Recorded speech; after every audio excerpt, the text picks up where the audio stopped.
नमस्कार, मैं उस्वेता। बिहारी न्यूज में आपका स्वागत है। आज है 13 अप्रैल, दिन सोमवार। खबरों की ओर बढ़ने से पहले एक नजर डालते हैं आज की सुर्खियों पर। मरुथिनी एकादशी का व्रत आज रात 1:16 से शुरू होगी। एकादशी तिथि 14 अप्रैल की सुबह 6:54 पर करना होगा पारण। बिहार के खिलाड़ियों को बड़ी सौगात। पटना और राजगीर में बनेगा आधुनिक स्पोर्ट्स साइंस सेंटर। चोट से बचाव से लेकर प्रदर्शन विश्लेषण तक मिलेगी विश्व स्तरीय सुविधाएं। बिहार में बालक पोशाक योजना में बड़ा बदलाव। अब 75% उपस्थिति पर ही मिलेगा लाभ। शिक्षा विभाग ने जारी किए नए सख्त नियम। भारतीय संगीत जगत में शोक की लहर। मशहूर पार्श्व गायिका आशा भोसले का 92 वर्ष की उम्र में हुआ निधन।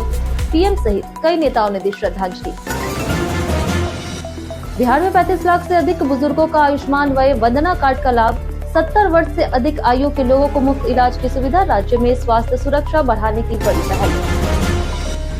दरभंगा में 16 अप्रैल को लगेगा मेगा जॉब कैंप। नोएडा की मदरसन कंपनी करेगी 400 से अधिक पदों पर भर्ती। 10वीं से 12वीं और ITI पास युवाओं के लिए बड़ा मौका। आज हैदराबाद में SRH वर्सेस RR के बीच होगा मैच। शाम 7:30 बजे से शुरू होगा रोमांचक मैच। स्टार स्पोर्ट्स और जियो हॉटस्टार पर देखे लाइव। चलिए एक नजर डालते हैं आज की 25 बड़ी खबरों की ओर। RCFL के 188 पदों पर 27 अप्रैल तक होगी भर्ती। राष्ट्रीय रसायन और उर्वरक लिमिटेड यानी कि RCFL ने ऑपरेटर ट्रेनी के 188 पदों पर भर्ती निकाली है। आवेदन प्रक्रिया 11 अप्रैल से शुरू होकर के 27 अप्रैल तक चलेगी। उम्मीदवारों के पास BSc जिसमें फिजिक्स विषय हो या फिर 3 वर्षीय केमिकल इंजीनियरिंग टेक्नोलॉजी डिप्लोमा या फिर HSC के साथ डिप्लोमा में प्रवेश योग्यता होनी चाहिए। अधिकतम आयु 30 वर्ष से आरक्षित वर्ग को छूट मिलेगी। चयन प्रक्रिया में online test, skill test, document verification और मेडिकल शामिल है। वेतन 22,000 से लेकर के 60,000 रूपए प्रति माह होगा। आवेदन शुल्क सामान्य OBC WS के लिए 700 रूपए, जबकि SC ST महिला पूर्व सैनिक को छूट मिलेगी। आवेदन ऑनलाइन RCFL वेबसाइट पर करना होगा। मरुथिनी एकादशी का जाने शुभ मुहूर्त। मरुथिनी एकादशी का व्रत आज यानी कि 13 अप्रैल सोमवार को रखा जाएगा। वैशाख कृष्ण पक्ष की एकादशी तिथि 13 अप्रैल यानी कि आज रात 1:16 से शुरू होकर के 14 अप्रैल रात 1:08 तक समाप्त होगी। पूजा के लिए ब्रह्म मुहूर्त सुबह 4:51 से 5:37 और अभिजीत मुहूर्त दोपहर 12:14 से 1:04 तक होगा। व्रत का पारण 14 अप्रैल को सुबह 6:54 से 8:53 के बीच किया जाएगा, लेकिन हरिवासर समाप्त होने के बाद ही पारण करना शुभ माना गया है। इस व्रत से सुख, समृद्धि, शांति और भगवान विष्णु की कृपा प्राप्त होती है।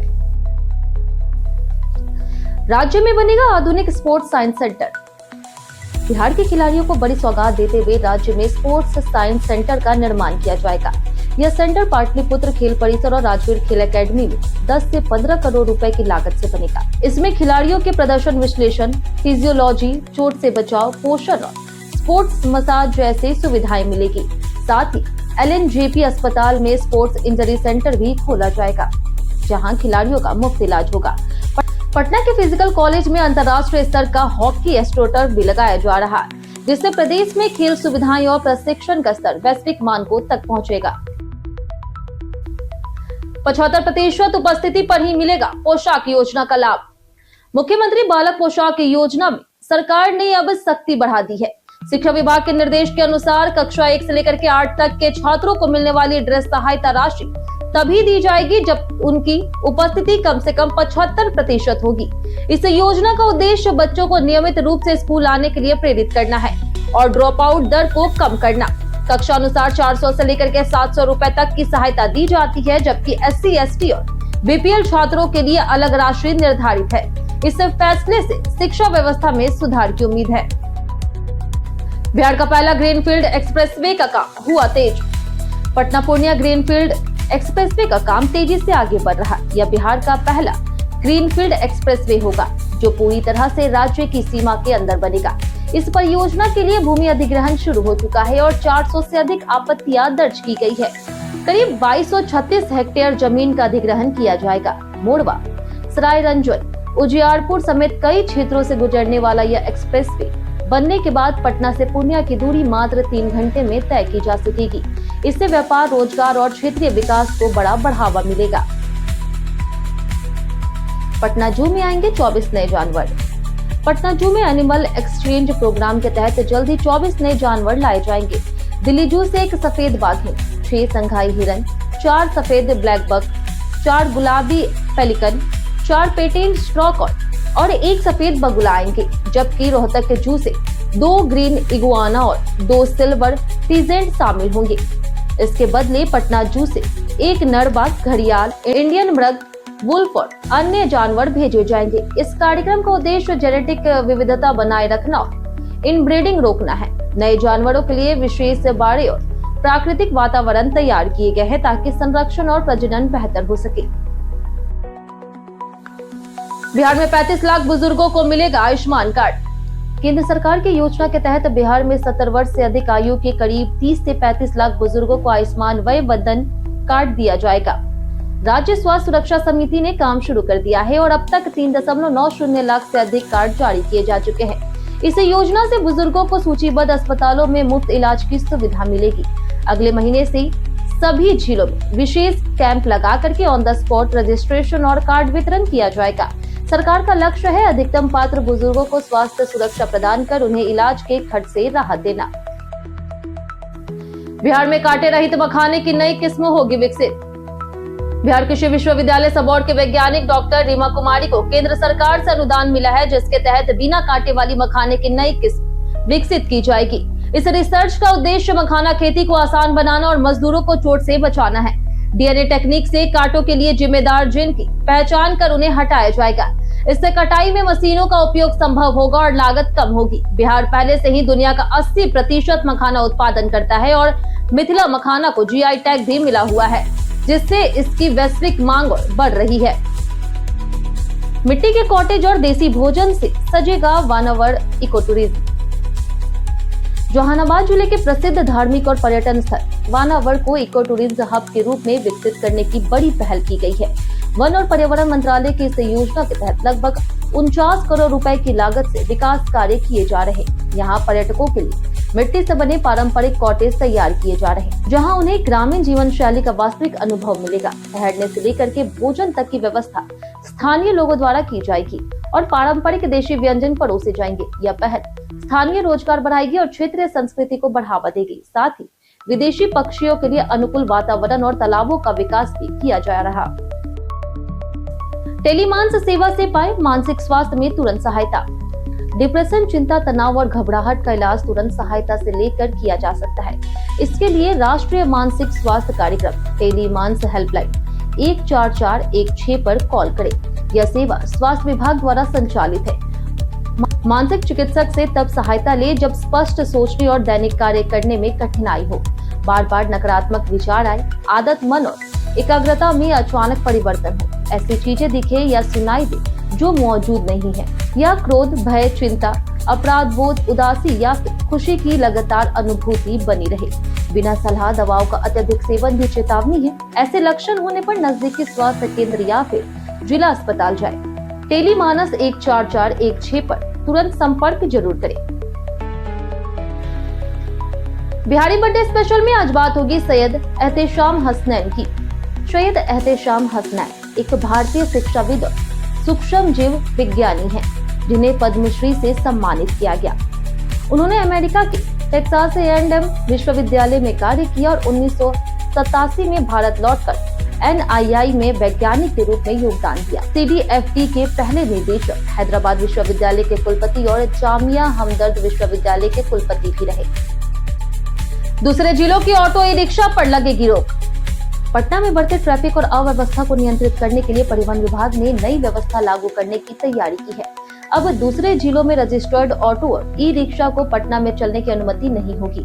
शहर को येलो, ग्रीन और ब्लू जोन में बांटा जाएगा, जहां वाहनों का संचालन रूट कोड के अनुसार होगा। करीब 25,000 ऑटो को नए परमिट दिए जाएंगे और इसके लिए ऑनलाइन पोर्टल शुरू होगा। इस व्यवस्था से भीड़, प्रदूषण और अवैध संचालन पर रोक लगेगी। साथ ही ट्रैफिक अधिक व्यवस्थित और सुगम बनाने का लक्ष्य रखा गया। 16 अप्रैल को दरभंगा में लगेगा जॉब कैंप। दरभंगा के ITI परिसर में 16 अप्रैल 2026 को सुबह 10 बजे मेगा कैंपस प्लेसमेंट आयोजित होगा, जिसमें नोएडा की मदरसन कंपनी 400 से अधिक पदों पर भर्ती करेगी। इनमें 150 ITI अप्रेंटिस और 250 मशीन ऑपरेटर पद शामिल है। फिटर, इलेक्ट्रीशियन, मशीनिस्ट समेत कई ट्रेड के अभ्यर्थी आवेदन कर सकते हैं। 10वीं 12वीं पास और ITI पास युवा भी पात्र है। चयनित उम्मीदवारों को 20,342 से 21,360 रुपए तक वेतन, भोजन और अन्य सुविधाएं मिलेगी। चयन प्रक्रिया में दस्तावेज सत्यापन, टेस्ट और इंटरव्यू शामिल होगा। यह भर्ती पूरी तरह से निःशुल्क है। दादा के श्राद्ध कर्म में शामिल हो सकते हैं ईशान किशन। भारतीय क्रिकेट टीम के बाएं हाथ के बल्लेबाज और विकेटकीपर ईशान किशन के दादा डॉक्टर शत्रुघ्न प्रसाद सिंह का 3 अप्रैल को निधन हो गया था। वे सकरा प्रखंड के मंसूरपुर गांव के निवासी थे। परिवार के अनुसार 14 अप्रैल को उनका श्राद्ध कर्म किया जाएगा, जिसमें ईशान किशन के शामिल होने की संभावना है। उनके चाचा अशोक ने इसकी जानकारी दी। कांग्रेस जिला अध्यक्ष अरविंद कुमार मुकुल ने गाँव पहुँच करके शोकाकुल परिवार से मुलाकात की और सांत्वना व्यक्त किया। मिर्जापुर फिल्म का ऐलान, बड़े पर्दे पर होगा धमाका। मिर्जापुर फिल्म का ऐलान, बड़े पर्दे पर होगा धमाका। मिर्जापुर द मूवी को लेकर के बड़ा खुलासा हुआ है कि अब यह लोकप्रिय OTT सीरीज बड़े पर्दे पर धमाल मचाने आ रही। फिल्म में पंकज त्रिपाठी, अली फजल, दिव्येंदु समेत कई स्टार्स की वापसी होगी और कहानी पहले से ज्यादा बड़ी, डार्क और सिनेमैटिक होगी। इसमें नए किरदार, जबरदस्त एक्शन और ट्विस्ट देखने को मिलेगा। फिल्म का निर्देशन गुरमीत सिंह कर रहे हैं और इसे एक्सेल एंटरटेनमेंट बना रहा। इसके संभावित रिलीज डेट 4 सितंबर 2026 बताई जा रही। वहीं फैंस में जबरदस्त उत्साह है और थिएटर में भौकाल मचाने की तैयारी भी है। गंगा की बदलती धारा से बिहार में बढ़ी चिंता। बिहार में गंगा नदी का बदलता रुख चिंता का विषय बन गया। पिछले 4 वर्षों में गंगा ने वैशाली, बक्सर और सारण जिलों में अपनी धारा 3 किलोमीटर तक बदल दी है, जिससे तटवर्ती गांव और NH 122B पर खतरा मंडरा रहा। वैशाली में नदी हाईवे के करीब पहुंच गई है, जबकि सारण और बक्सर में भी तेज कटाव जारी है। विशेषज्ञ गाद जमाव को इसका मुख्य कारण मान रहे। खतरे को देखते हुए जल संसाधन विभाग ने 176 करोड़ रुपए की 3 परियोजनाओं को मंजूरी दी है, जिससे कटाव रोक करके गाँव और बुनियादी ढांचे की सुरक्षा की जाएगी। कटिहार दुर्घटना पर CM ने किया मुआवजा ऐलान। कटिहार के कोड़ा थाना क्षेत्र में NH 31 पर देर रात बस और पिकअप वैन की भीषण टक्कर में 13 लोगों की मौत हो गई है और करीब 20 से अधिक लोग घायल हो गए। हादसे के बाद अफरा तफरी मच गई, जबकि स्थानीय लोग और प्रशासन ने राहत कार्य शुरू किया। घायलों को अस्पतालों में भर्ती कराया गया और कई की हालत गंभीर है। वहीं मुख्यमंत्री नीतीश कुमार ने मृतकों के परिजनों को 2-2 लाख रुपए और घायलों को 50-50 हजार रुपए मुआवजा देने की घोषणा की। इसके साथ ही प्रधानमंत्री नरेंद्र मोदी ने भी PMNRF से समान आर्थिक सहायता का ऐलान किया और शोक व्यक्त भी किया। रोज के इस्तेमाल के लिए जाने कौन सा सोना है सबसे सही। रोजमर्रा के इस्तेमाल के लिए सोने के गहनों में 14 कैरेट और 18 कैरेट को सबसे बेहतर माना जाता है, जबकि 24 कैरेट सोना ज्यादा शुद्ध होने के कारण नरम होता है और जल्दी मुड़ या फिर टूट सकता है। 14 कैरेट सोना लगभग 58.3% शुद्ध होता है और ज्यादा मजबूत और टिकाऊ भी होता है। वहीं 18 कैरेट सोना लगभग 75% शुद्ध होता है और अधिक चमकदार और स्टाइलिश होता है, जो खास मौकों के लिए बेहतर है। कैरेट सोने की शुद्धता दर्शाता है। जौहरी मजबूती के लिए अन्य धातुएं मिलाकर मिश्र धातु बनाते हैं, जिससे गहने रोज उपयोग के लायक बनते हैं। जानिए आज कैसा रहेगा बिहार के मौसम का मिजाज। मौसम विभाग के अनुसार अगले 3 से 4 दिनों में राज्य के अधिकतम तापमान में 2 से 5 डिग्री सेल्सियस की वृद्धि होने की संभावना है। वहीं अगले 2 से 3 दिनों में न्यूनतम तापमान में भी 2 से 3 डिग्री की वृद्धि हो सकती है।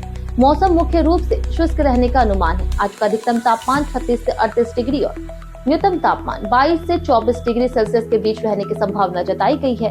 कुल मिलाकर के आने वाले दिनों में गर्मी में हल्की बढ़ोतरी देखने को मिलेगी।